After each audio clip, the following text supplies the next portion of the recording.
Est-ce qu'on peut monter encore? Nous sommes en train de prier. Gloire au Seigneur. Nous disons merci à ces dieux qui nous donnent la vie ce matin.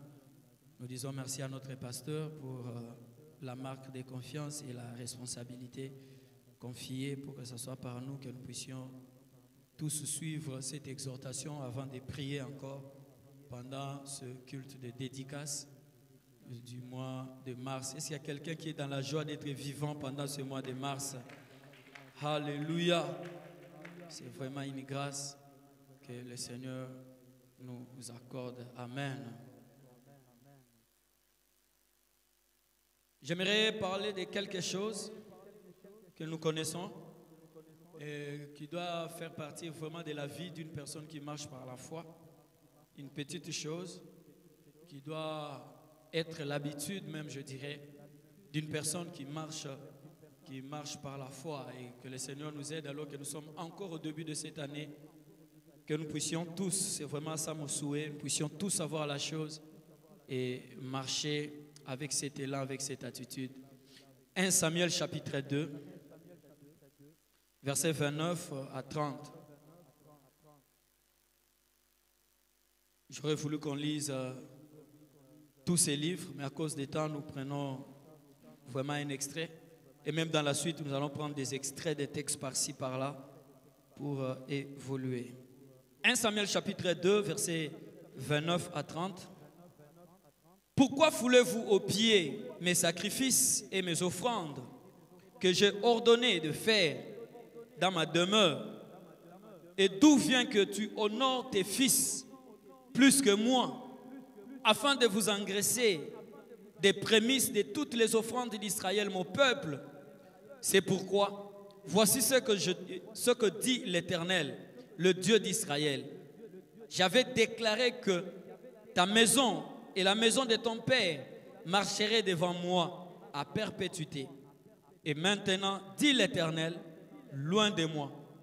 J'aime la suite, et c'est là que nous avons tiré la pensée de ce matin, car j'honorerai celui qui m'honore, mais ceux qui me méprisent seront méprisés. Nous disons Amen. L'Éternel honorera celui qui l'honore. C'est la pensée que nous allons partager. L'Éternel honorera celui qui l'honore. Et mon objectif ce matin, c'est de nous conduire à pouvoir honorer Dieu. C'est de nous conduire à chercher d'abord la gloire de ces dieux. C'est de nous conduire à respecter Dieu. Et ainsi, Dieu aussi va nous honorer. Celui qui honore Dieu finira par être honoré. Lorsque nous honorons Dieu, nous prenons la décision d'honorer Dieu. Un jour, Dieu aussi va nous honorer. Très important de remplir juste cette condition. Et le reste deviendra facile. Le contexte de 1 Samuel chapitre 2, connu par les lecteurs de la Bible, c'est un contexte quelquefois qui nous fait mal. Et en lisant, on se pose même beaucoup de questions sur ce texte. Personnellement, je me dis comment cela pouvait se passer. Mais nous comprenons aussi que c'était vrai, c'était réel. Et encore à nos jours, cette réalité peut être palpable. Il est question d'Élie. Élie au service de Dieu. Élie fait des exploits avec Dieu. Élie a suivi le Seigneur pendant beaucoup d'années. Et là, il est devenu vieux, presque au soir de sa vie. Élie, homme de Dieu. Mais curieusement, dans ce texte, nous voyons que bien qu'il soit au service de l'Éternel, ses enfants, ses propres fils, n'ont pas eu à suivre ses voies. Ils voyaient le papa servir. Ils ont vécu certainement dans la même maison. Et ils étaient même sacrificateurs de l'Éternel. Mais ils n'étaient pas en relation avec Dieu. La Bible dit qu'ils ne connaissaient pas l'Éternel. C'est là où je me pose la question, c'était comment? Et je comprends que c'est encore réel aujourd'hui dans notre temps. On peut être actif dans la maison de Dieu. On peut être si chaud dans la maison de Dieu. On peut même embrasser beaucoup d'activités dans la maison de Dieu et manquer l'essentiel. la relation avec ces dieux-là. Manquait l'essentiel, la communion, la vie avec ces dieux. Et c'était le cas avec les fils, les fils d'Élie. Ils étaient au service de l'Éternel. Ils étaient au service dans le temple de Dieu, prétendant servir. Mais en réalité, ils n'avaient pas une relation avec ces dieux-là. Ils ne vivaient pas en communion avec ces dieux. J'ai prié Dieu pour que ça ne soit pas le cas pour nous ce matin. Je prie Dieu pour que ça ne soit pas le cas pour moi. Je prie Dieu pour que ça ne soit pas le cas pour vous. Je n'oublierai jamais, je le dis souvent, ce que notre responsable de la cellule nous disait à l'époque. Une dame qui prie avec nous ici, notre responsable de la cellule, elle nous disait, il nous répétait ça. Frère, si tu veux vivre dans les péchés, quitte l'église, va pécher dans le monde. Mais si tu prends aussi la décision de suivre Christ, alors sanctifie-toi, sois vrai avec le Seigneur. C'était comme une répétition. Chaque lundi, elle ne faisait que dire ça. Et cela est resté à moi. Très important. Très important. Si je veux vivre pour le monde, je veux vivre dans les péchés, j'abandonne l'église. Je vais faire ma vie, entre guillemets ma vie, parce que ce n'est même pas notre vie. Nous l'avons prêté de Dieu. Mais si tu acceptes Christ, tu acceptes la vie de l'église, alors accepte aussi la sanctification. Comme pour dire, ça ne vaut pas la peine d'être hypocrite, d'avoir double vie, de prétendre servir Dieu, alors que tu sais que tu n'es pas avec ces dieux-là. D'embrasser parfois beaucoup d'activités dans la maison de Dieu, mais tu sais que tu n'as pas une relation avec ces dieux. Et c'était la vie des fils d'Élie, les deux. Quand vous prenez le verset 12 et la suite, nous sommes dans 1 Samuel chapitre 2. Le verset 12 et la suite. Les fils d'Élie étaient des hommes pervers. Ils ne connaissaient point l'Éternel. Et voici quelle était la manière d'agir de ces sacrificateurs. Oui, ils étaient sacrificateurs, mais quelle était leur manière d'agir? Et on est en train de nous raconter toute une histoire. Comment ils étaient en train de mépriser les offrandes qui étaient données. Les gens qui venaient pour faire le sacrifice. Et j'aimerais mentionner ici qu'ils n'étaient pas ignorants. Étant sacrificateurs, ils avaient la loi. Ils avaient même la maîtrise des choses. Ils savaient ce qui devait être fait dans la maison de Dieu. Ils avaient la connaissance. Comment on devait respecter les sacrifices faits à l'Éternel. Quelle était la part du sacrificateur et quelle était la part de Dieu. Quelles étaient les différentes cérémonies qui devraient être faites pour que le Seigneur agrée les sacrifices? Il connaissait. Mais il ne marchait pas selon ce qu'il connaissait. Les fils d'Élie. Des hommes terribles. Dans le temple, dans la maison de Dieu. Sacrificateurs, mais pas de relation avec Dieu. Ils méprisaient les offrandes. En d'autres termes, ils étaient en train de mépriser Dieu lui-même. Et à partir du verset 22 jusqu'au verset 25, c'est Élie qui apprend. Élie apprend c'est ce qui était comme conduite de ses fils. La Bible dit Élie était fort âgé et il a appris comment ses fils agissaient à l'égard de tout Israël. Il a appris aussi qu'il couchait avec les femmes qui s'assemblaient à l'entrée de la tente d'assignation. Quelle abomination! Au verset 23, c'est Élie qui parle. Il leur dit, pourquoi faites-vous de telles choses? Car j'apprends de tout le peuple vos mauvaises actions. Non, mes enfants, ce que j'entends dire n'est pas bon. Vous faites pécher le peuple de l'Éternel. Si un homme pêche contre un autre homme, Dieu le jugera. Mais s'il pêche contre l'Éternel, qui intercédera pour lui? Et ils n'écoutaient point la voix de leur père, car l'Éternel voulait les faire mourir. Et quand je méditais, je me suis posé la question, mais pourquoi Dieu a condamné Élie? Alors qu'apparemment, Élie est en train de donner un conseil à ses enfants, mais ce conseil n'est pas en dehors de la Bible. Et j'ai compris par la suite qu'il ne suffisait pas plutôt de donner un simple conseil. Il ne suffisait pas de cajoler les enfants. Mais à cause de l'état du péché, à cause du niveau de dégradation, Élie devrait appliquer la loi. Élie devrait, permettez-moi l'expression, être dur envers même ses propres enfants. Élie devrait faire référence à la parole de Dieu. qu'est-ce que Dieu dit par rapport à sa maison? En cas de tel comportement, quelle devrait être ma réaction étant leur père, étant sacrificateur? Élie devrait frapper fort ses propres enfants. Mais ce n'était pas le cas. Il est venu comme pour parler avec douceur. C'est comme s'il avait entre guillemets cette pitié des enfants. À un certain moment, ça arrive aux parents. Les parents se disent, si je fais ceci, parfois mon enfant, parfois on se donne des idées. Et on écarte l'enfant du bon chemin. Avant d'aller plus loin, j'aimerais dire à un parent, j'aimerais dire à un leader, quelquefois à cause de la dégradation, nous sommes appelés à frapper fort. Quelquefois. Quelquefois à cause de la déviation, nous sommes appelés à prendre notre autorité en main et à agir. Et surtout par rapport aux leaders, à un certain moment, quand vous n'agissez pas, ça va retourner contre vous. Dieu peut même vous condamner. Pourquoi? Parce que vous avez vu le mal, mais vous avez tenu compte de votre relation. Vous avez vu le mal, vous avez tenu compte de ces gros poissons comme on appelle actuellement. Vous avez vu le mal, mais vous n'avez pas agi selon le niveau du mal. Et Dieu frappe. Et c'est ce qu'a été même la réaction de Dieu. Dieu a frappé. Dieu a réagi. Quand vous prenez le verset 27, Dieu rappelle ce qu'il a accompli à Israël. La Bible dit, un homme de Dieu vint auprès d'Élie et lui dit, ainsi parle l'Éternel, ne me suis-je pas révélé à la maison de ton père lorsqu'ils étaient en Égypte dans la maison de Pharaon? Bien-aimés, faisons très attention lorsque Dieu arrive à nous rappeler les événements. Lorsque Dieu arrive à te rappeler, souviens-toi d'où tu viens. Arrête-toi et souviens-toi réellement d'où tu viens. Et observe bien ton commandement. Parce qu'il nous arrive de bien commencer, quelquefois de bien monter, mais de mal finir.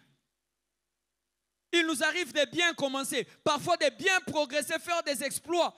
Mais à un certain moment, à cause des exploits, à cause des miracles, à cause de, entre guillemets, la grandeur, nous chutons. Et souvent, Dieu revient pour nous dire, rappelle-toi d'où tu viens. Souviens-toi des temps anciens. À un certain moment, il a dit à David, souviens-toi d'où je t'ai récupéré. Tu étais là derrière les brebis. N'oublie jamais. N'oublie jamais. Souviens-toi d'où je t'ai tiré. Souviens-toi des moments difficiles que tu étais en train de passer. Parce qu'il nous arrive quelquefois à nous habituer avec Dieu, à nous habituer à la chose de Dieu. Et nous devenons négligents. Nous oublions que le premier jour, j'étais en train de trembler quand je devais occuper ce poste-là. Nous oublions que le premier jour, comme on m'avait demandé de prêcher, j'avais jeûné, j'avais prié. Et combien j'ai tremblé pour monter. Nous oublions que le premier jour qu'on m'avait demandé de chanter, c'était chaud pour moi. Et nous abandonnons les premières habitudes qui étaient bonnes. Nous sommes habitués. Nous devenons maestros. Je sais comment on commence, je sais comment ça va se terminer. Et nous laissons Dieu de côté. Du non, je ne vais même plus prier, mais je connais la Bible, j'ai déjà lu des Genèse, Apocalypse, j'ai la maîtrise. Je serai seulement debout, j'ai commencé. Un pasteur même disait, je sais comment, quel type de paroles prononcer pour que la salle soit en mouvement. Je suivais quelqu'un encore qui disait, l'église n'est pas un endroit pour faire les shows. Dans l'église, nous recherchons la présence de Dieu. Qu'il nous conduise dans les calmes pourvu qu'il soit là. Qu'il nous conduise dans les chauds pourvu qu'il soit là. Il y a des jours où il permet qu'on puisse tomber, d'autres jours on ne tombe pas, mais pourvu qu'il soit présent au milieu de nous. Nous ne venons pas pour rechercher les chauds. Et il y en a qui pensent avoir la maîtrise.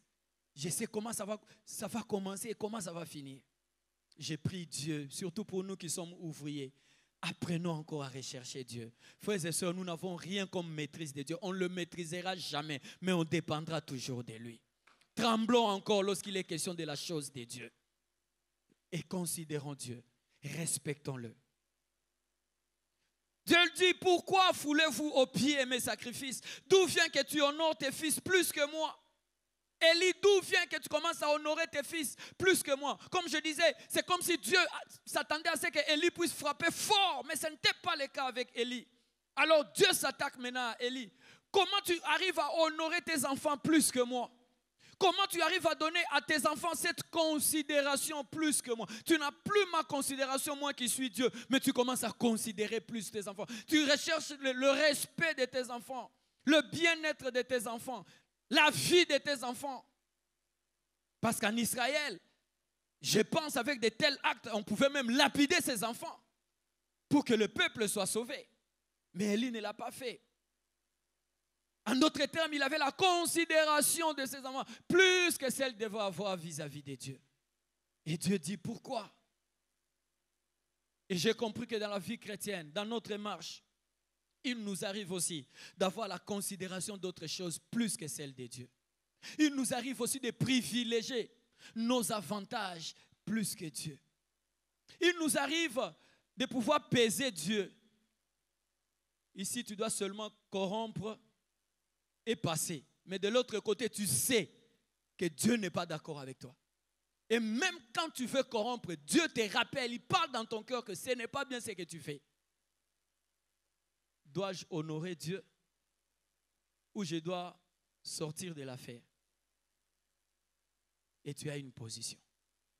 Il nous arrive de placer d'autres choses au-dessus de Dieu. Il nous arrive de considérer nos enfants plus que Dieu. Il nous arrive de considérer nos maris, nos femmes plus que Dieu. Il nous arrive de sécher dans la maison de Dieu parce que ce que je fais est utile. En d'autres termes, je me dis c'est plus que Dieu. Oh, je disais à moi-même, Seigneur, pardonne-nous pour toutes les fois que nous donnons des raisons qui ne sont même pas des raisons. Pour moi, je pense que c'est vrai. Quand je vais dire ça, d'ailleurs, le responsable va comprendre. Mais est-ce que Dieu me comprend aussi? En d'autres termes, est-ce que je ne pouvais pas me surpasser un peu? Est-ce que je ne pouvais pas faire mieux? À un certain moment, nous considérons ce que nous possédons plus que Dieu. Dis automatiquement, Seigneur, que tu le veuilles ou pas, je dois passer des classes. Je dois. Même au prix de mon corps, je dois.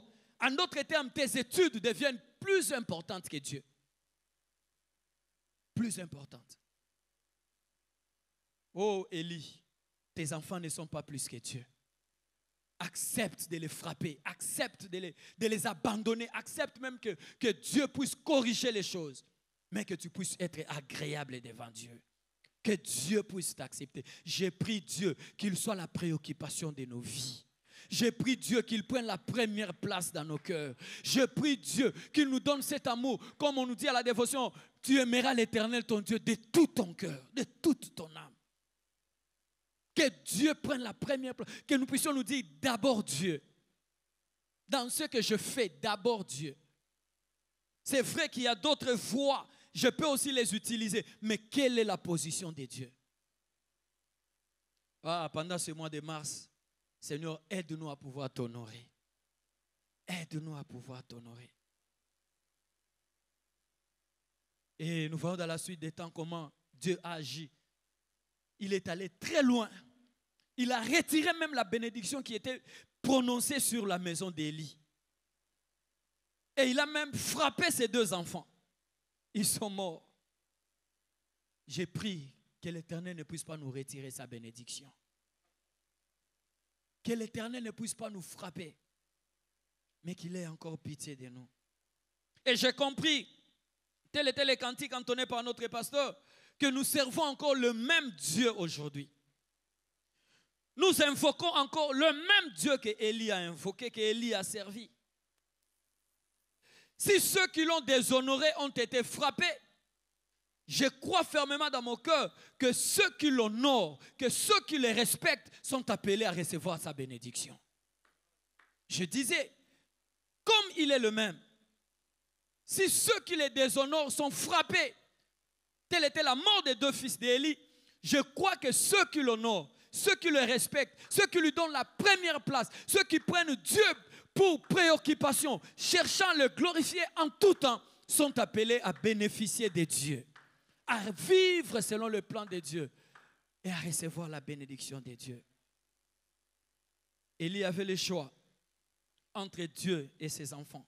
Aujourd'hui, nous avons le choix entre le monde et Dieu. Élie avait oublié le commandement de Dieu. Et pour nous aujourd'hui, Dieu vient pour nous rappeler sa parole, pour nous rappeler ses commandements. Avant de clôturer, j'aimerais prendre ces deux exemples de ces bien-aimés qui ont honoré Dieu. Ils ont honoré Dieu, ils ont respecté Dieu. Ils se sont battus pour vivre selon Dieu. Et quelle a été la suite de leur histoire?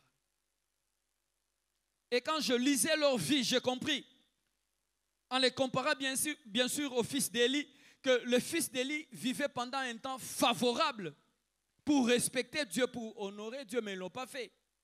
Contrairement à ces hommes que nous allons voir, eux, ils ont vécu pendant un temps difficile, où ils avaient du mal même à honorer Dieu. Mais curieusement, ils ont glorifié Dieu, ils ont respecté Dieu. L'Église dit, Seigneur, votre réalité ne sera pas mienne, mais au moins chacun de nous dans sa réalité, il peut honorer Dieu. Nous n'avons pas tous les mêmes défis, mais nous servons le même Dieu qui sait vous donner la victoire sur votre défi, qui sait me donner aussi la victoire sur mes défis. Il est question de Daniel. Daniel a respecté Dieu. Daniel a honoré Dieu. Et Daniel a bénéficié de Dieu. Je n'aurai pas le temps pour tout lire, nous connaissons l'histoire. Je prends seulement le chapitre 6, le verset 10e. Chapitre 6, le verset 10. Lorsque Daniel sut que le décret était écrit, il se retira dans sa maison, où les fenêtres de la chambre supérieure étaient ouvertes dans la direction de Jérusalem. Et 3 fois le jour, il se mettait à genoux, il priait, il louait son Dieu comme il le faisait auparavant. Ça j'aime, comme il le faisait auparavant. Quand est-ce qu'il loue? Quand est-ce qu'il prie? Quand est-ce qu'il est encore en communion avec Dieu? C'est lorsque le décret est signé. Et quand vous lisez les pages qui montent, vous allez comprendre quel était le décret. Une sanction dure. C'est lui qui invoquera quelqu'un d'autre. C'est lui qui s'agenouillera devant une autre divinité. En dehors de tout ce que le roi avait pris comme loi, bien qu'il était influencé, il sera frappé. Et quelle est la sanction? Nous connaissons l'histoire. Il devait être jeté dans la fosse aux lions. Frères et sœurs, nous pour quitter nos maisons et venir à l'église, aujourd'hui il n'y a eu que la pluie. Il n'y a pas eu la fosse aux lions. Il n'y a eu que la pluie. Il n'y a pas eu le feu. Il n'y a eu que la pluie. Alléluia. On n'a même pas vu les policiers à côté pour dire c'est lui qui part à l'église, on va les tirer, on va les menacer. Non. Notre génération, je ne parle pas seulement de la parole éternelle, notre génération, nous avons multiples raisons face à l'éternel. Quand il pleut, nous ne prions pas, nous ne venons pas à l'église. Quand il fait chaud, nous avons des raisons. Et je me pose la question, quand sera-t-il lorsqu'on dira que celui qui osera sera frappé? Aujourd'hui, il n'y a pas une loi. Le président n'a pas signé pour dire que celui qui sera à la parole éternelle sera dans la fosse aux lions. Non, nous sommes libres. Oui ou non? Nous sommes libres. Je suis libre de me promener avec ma Bible dans mon pays, à Kinshasa, même de prêcher au marché. Vrai ou faux? Il n'y a pas de sanctions. Mais nous ne faisons rien. Mais Daniel, avec le décret, pas de n'importe qui, du roi, et ce n'était pas du mensonge, c'était vrai. Il savait que c'était vrai. Et il s'est retiré encore pour la prière. Comme pour dire, bien que vous m'arrêtez, moi je ne m'arrêterai pas devant mon Dieu. Je connais ce Dieu. Oh, quand tu connaîtras l'Éternel, tu le serviras selon le niveau de la connaissance que tu as de ces dieux-là. Selon le niveau de la connaissance.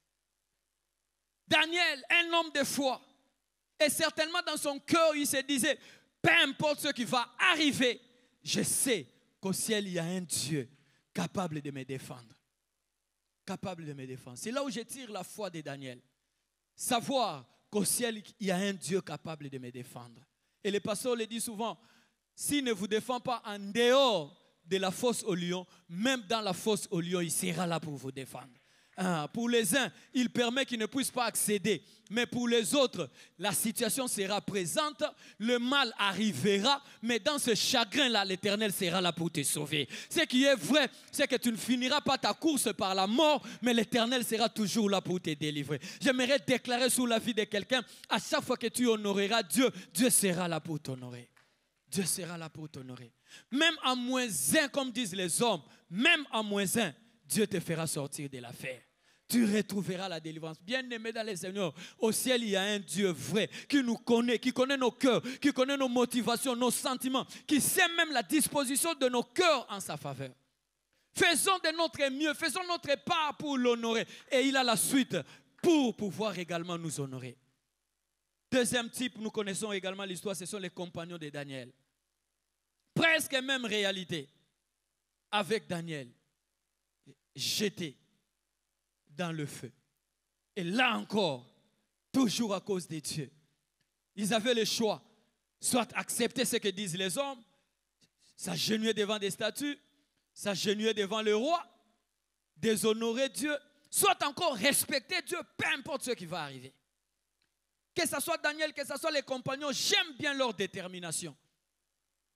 Des gens qui sont prêts à répondre au roi. Oh roi, vis éternellement. Merci pour ta loi. Mais moi, je respecterai ce que Dieu me demande de faire.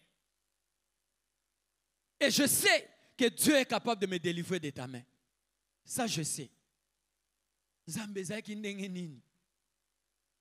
Non, il n'y avait pas de prophétie qui avait précédé, ni de songes. Mais ils avaient la foi en Dieu. Peu importe ce qui va arriver, Dieu sera là pour me défendre. Soit tu vas toucher le cœur du roi, que les données changent, mais soit encore, on me jettera même dans le feu. Et ce qui est grave, là dans le feu, tu ne seras jamais consumé, tu ne seras jamais embrasé. Dieu sera là pour te soutenir. Et un jour, il te fera sortir du feu. Et j'aime quand ils sont sortis. Même le roi reconnaît que tout le monde doit adorer le Dieu de ces gens. Quand nous allons honorer Dieu, Dieu aussi va nous honorer. Il permettra que les hommes puissent venir vers notre Dieu, qu'ils fassent alliance avec notre Dieu. Que ce soit Daniel comme les compagnons, à la fin, la Bible dit qu'ils ont été honorés. Ils ont été bénis et ils ont été haut placés. Tu veux aller loin? Je veux aller loin. Que nous puissions honorer Dieu. Autant convenable, le Seigneur nous honorera. Je ne sais pas votre souffrance a pris combien de temps. Mais je sais qu'au ciel, il y a un Dieu qui honore ceux qui l'honorent. Il y a un Dieu. Je termine par cette courte histoire. Je suis allé prier pour une maison qu'on venait de trouver, des bien-aimés qui vont se marier quelque part. Ils m'ont invité pour prier avec eux pour la maison qu'ils avaient trouvée. Et j'aime bien le propos de la sœur. Elle me dit, pasteur, regarde mon âge maintenant, je veux me marier à tel âge. Mais j'ai subi la pression de ma famille. J'ai subi la pression de mon quartier. J'ai subi la pression même de ceux de notre église, là où elle prie. Mais elle dit, Dieu m'avait fait grâce, je n'avais jamais lâché. Jamais lâché. On me disait, tu vieillis, tu n'as même pas d'enfant.